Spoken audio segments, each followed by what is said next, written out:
If you feel like you are wandering aimlessly with your photography, you've got the photographer's version of writer's block, or you just want to expand, grow as a photographer, build your portfolio, I've got some great ideas here for how you can do that by giving yourself your own photography assignments. Over the next few minutes, we're going to cover the benefits of self assignments and then some examples of things that you can do, and then ideas for coming up with your own photography assignments. But first, what is a self assignment? Well, it's like the next logical progression of the scavenger hunt. Did a video about that a few months ago where you go out with this 3x5 index card and do this scavenger hunt. An assignment is where you focus, no pun intended, more on one specific thing. That could be either something technical with your camera, something creative, or different aspects of different subjects that you see out in the world. And that is all that you are doing for that day or however long you go out and do this.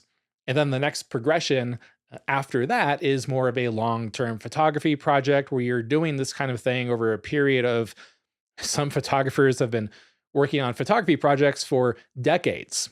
Okay. But an assignment is something a little more short term. So, why is it so important to give yourself assignments like this? Well, first, it helps you grow as a photographer. It helps you go out and practice your technical skills, become proficient in exposure and focus and everything else that's so important to photography. It helps you expand your creativity, see what's possible, exercise your brain and your eyes in order to come up with different ways of showing or telling a story about a particular subject. And on that topic of story, it helps you practice those storytelling skills, those storytelling photos, like the opening photo, the portraits, the decisive moments, the closing photos. And an assignment helps you go out and practice, practice, practice so that you grow all of these skills. And it doesn't require that you spend weeks, months, or even years on a long term photography project. It'll also help you build your portfolio. Now, let's be honest, having a good portfolio is all a numbers game. You've got to go out and get those numbers. So, the more assignments you give yourself, the more you're going to be going out with your camera, and you're going to have a larger pool of photos to choose from. And if you are doing a long form project, something a little more long term, it's going to prove to others your dedication as a photographer and your ability to assemble a cohesive body of work. And that's what a lot of editors are looking for. It's going to help you stand out from other photographers who, might just have a folder on their website called landscapes, and they're all a bunch of pretty landscape photos. But other than that, they're not really related in one way or another. Assignments are one way for you to do that. And then it also motivates you to just get out with your camera. That's that writer's block that I mentioned earlier. Sometimes it's just fun to go take your camera and wander around and photograph whatever catches your eye. But sometimes we also just need that extra kick in the pants. We need to go out there with a goal in mind and meet that goal. And that's the photography assignment. And then also, it's just fun. A short term assignment can develop into a long term project. And those, believe me, I've done quite a few of them, are really fun to work on over a long period of time. For example, one of my long term projects was to ride the train from San Francisco to Chicago once in all 4 seasons that we have in North America, in the heart of each one of those seasons.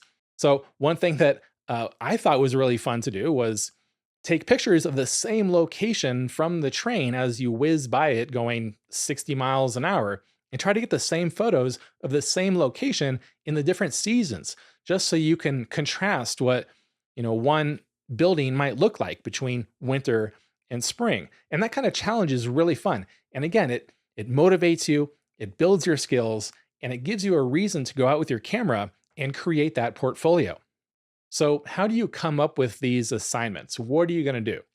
Well, unless you work for some kind of publication or another organization that hands out assignments, you're going to have to come up with these on your own.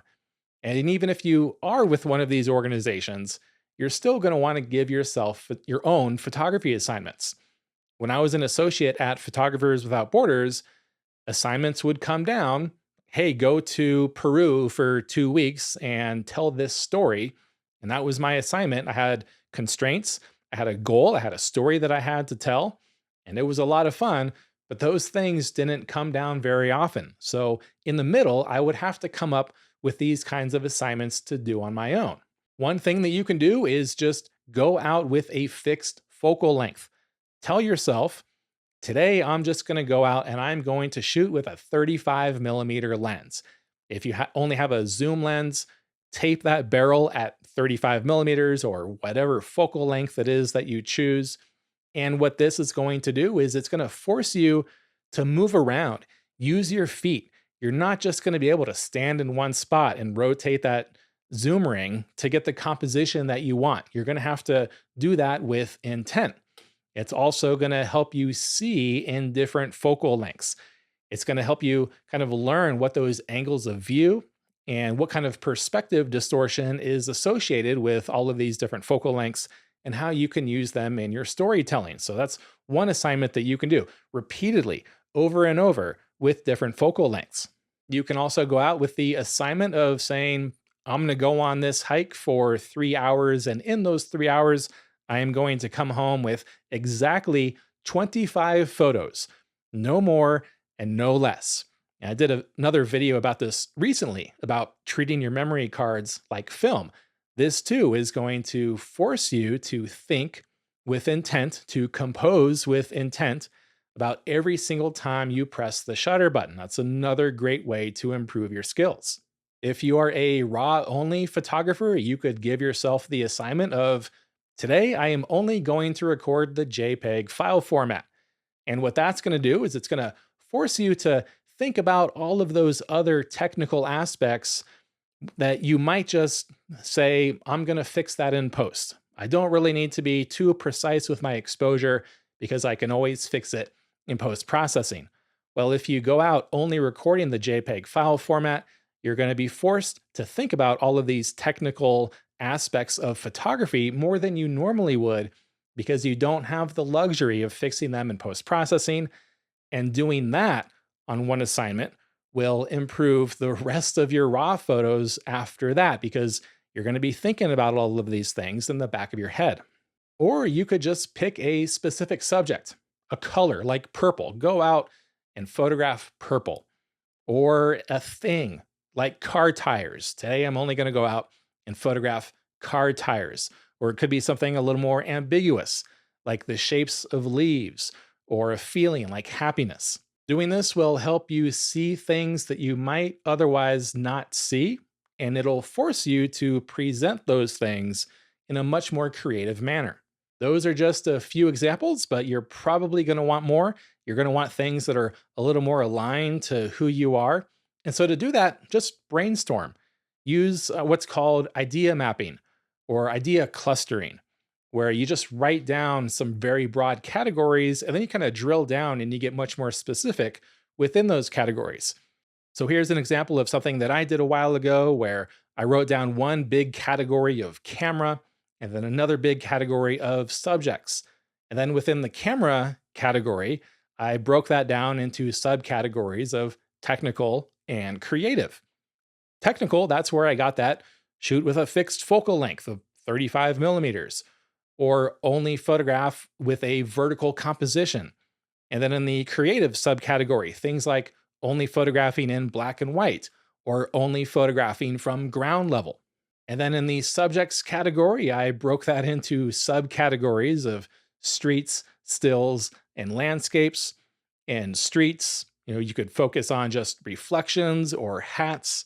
Landscapes, if you're hiking through a very popular trail, you could choose to only photograph tree carvings as an assignment, or water. This method is a very, very useful, a very good way to come up with a lot of ideas that you might otherwise not come up with. So get out there and give yourself some photography assignments. Stay proficient with your camera, get comfortable with your camera, expand your creativity, build your portfolio, and more importantly, just give yourself a reason to go out and have fun with your camera when nothing else is working. When you do these kinds of short term assignments, you're going to want to grow that into long term photography projects. If you do want to learn more about storytelling, long form photography projects, check out the Better Photography Through Visual Storytelling course, where we go through all of that. It also includes a feedback session. If you have a long form project, just send that over to me and I'll review it every now and then as you're working on that project so that you can continue to build that project and improve on what you've already come up with. If you have any other ideas for assignments or other ways where you can go out and have a specific goal in mind like this, please let us know in the comments. Subscribe for more great tips like this every week. Thank you so much for watching, and we will see you in the next video.